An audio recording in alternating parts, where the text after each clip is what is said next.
One of the lowest hanging fruit in the center of the Venn diagram of helping you become stronger, more muscular and more athletic is lifting with your natural strength curve. In the performance world, the term natural strength curve literally means you become stronger the closer you become to the top end of a movement. Push and extension movements primarily. So an example of that is the top half of a squat. So think about this. If we are so much stronger at the top end of a movement, if we're only ever lifting at that top end, what we are also lifting and able to lift right at the bottom end of a movement, so the bottom arse to grass of a squat, we are losing a lot of strength potential to build muscle, and potential to become more athletic. Because most athletic movements, in all honesty, require huge activation and output at the top end and almost nothing at the bottom end. There are various ways to do this, but today I want to walk you through how we can get more out of our training by using resistance bands and chains. How to actually do this properly and when to include them in your training. There are two different categories here. Obviously, we've got strength and power on one side and muscular hypertrophy on another. So in a very simple way, what we are doing if we are training with chains and bands is we are effectively increasing the amount of resistance as we go through the movement. A band becomes tighter and tighter, adding more resistance to the movement. So in theory, if you're squatting with 100 kilos and a resistance band on either side, it might be 105 kilos of resistance at the bottom, but 135 kilos at the top.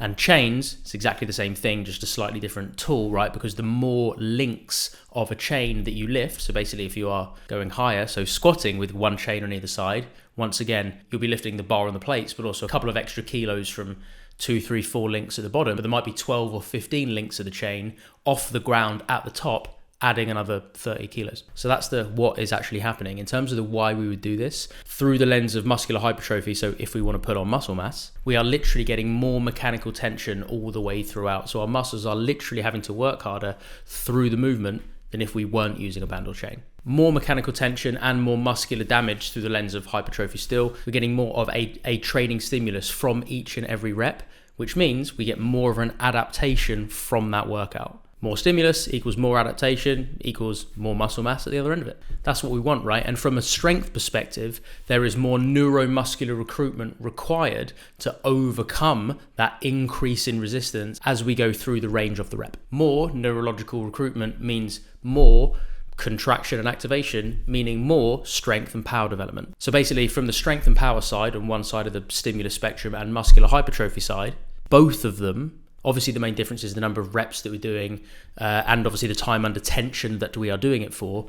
But in theory, bands and chains do absolutely flip and help with both. So that's the muscular hypertrophy benefit if we want to put on muscle mass. That's at a very gross and crude, obvious strength benefit.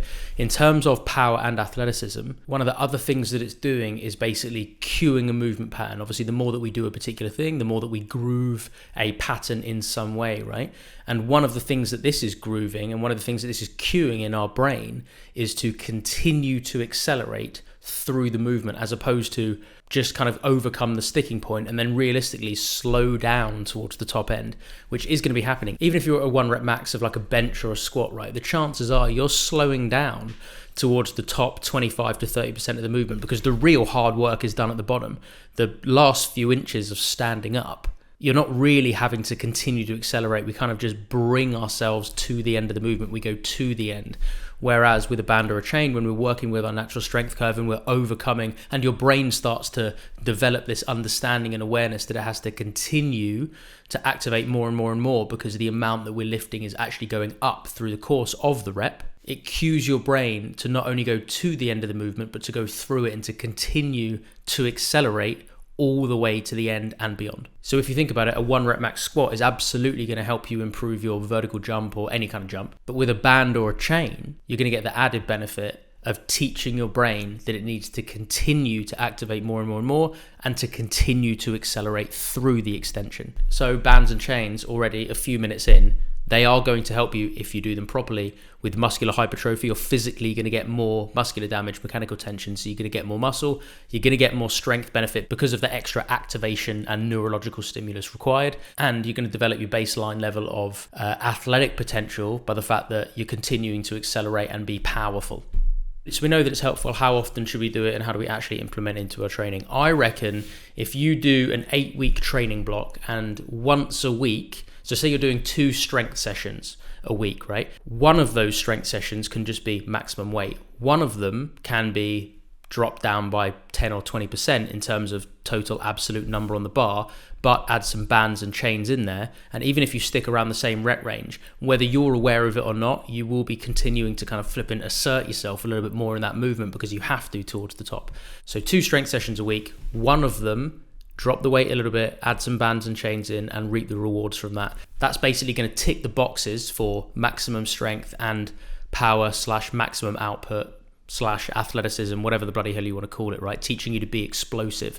Jumps, throws, everything are going to go through the flipping roof if we start implementing this stuff regularly.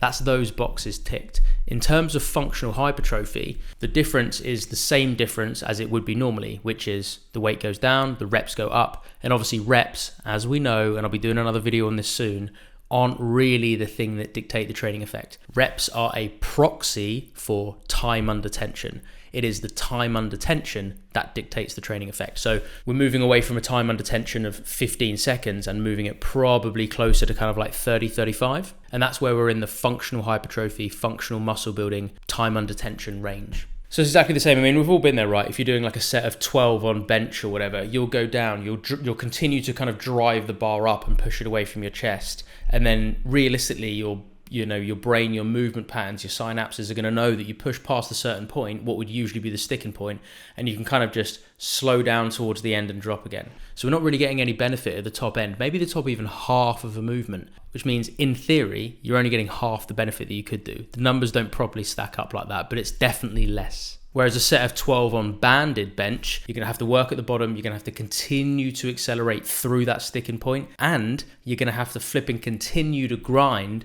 all the way up to the top to full extension of the elbows, more concentric stimulus, more muscular activation all the way to the end. And then on the way down, you're probably going to have to control it a little bit more than you would do if you just drop the bloody bar, which means you're getting more eccentric benefit as well. So wrapping all of that up into something that's actually applicable and a prescription, I would do that. Whatever your training looks like at the moment, if you are doing 2 strength sessions a week, one of them, just replace the normal 5 rep max or 5 sets of 5 or flipping whatever you're doing and take the weight down a little bit, first of all, maybe by about kind of 10, 15, maybe 20% in terms of absolute weight on the bar, add some bands and chains in there and get that strength and power and athleticism benefit from doing it that way. And hypertrophy, I would say the same. Total amount of volume of muscle building work you're doing at the moment, just split it down the middle, half of it, keep it exactly the same. Half of it, add a resistance band in there. And again, it can be a bit flipping clunky to set up. I think this is one of the reasons why it's not as popular, because it looks a bit funny and it's a fucking ball ache to set up sometimes. But actually, we say it's a ball ache, probably takes the best part of about 3 minutes, and then you're set for 3 or 4 sets or whatever you're doing on your muscle building work. It's going to feel a little bit wobbly to start with, especially when you unrack something and you feel like you've got a bit of an earthquake bar.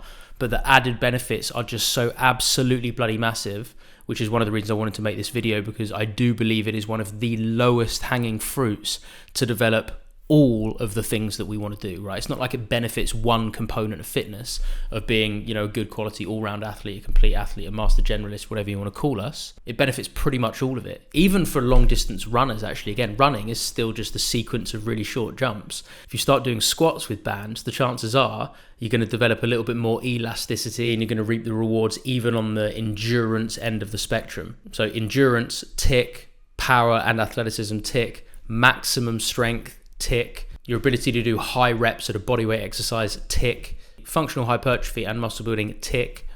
It really does help with everything, because in pretty much every push movement or extension movement, bench, squat, deadlift at the top, we are stronger at the top end, and this makes sure that we get the benefits from the full range of the rep and improves all of the things that I've just mentioned. Nice and snappy one for you today. I am aware that obviously this can be a little bit confusing, so any questions on anything at all, just put it down in the comment section below. If you have not yet done so, make sure you subscribe. Go buy some bands, they are very cheap, it is definitely worth it. And have a little play around, man, it's fun. Whatever your objective is, in addition to ticking all the boxes that I've just said, it's enjoyable, it's new, our bodies and our brains respond well to novel stimulus. Chuck some new stuff in there, have a little play and enjoy it. That's all for me today, guys. Remember, keep training, keep exploring, stay dangerous.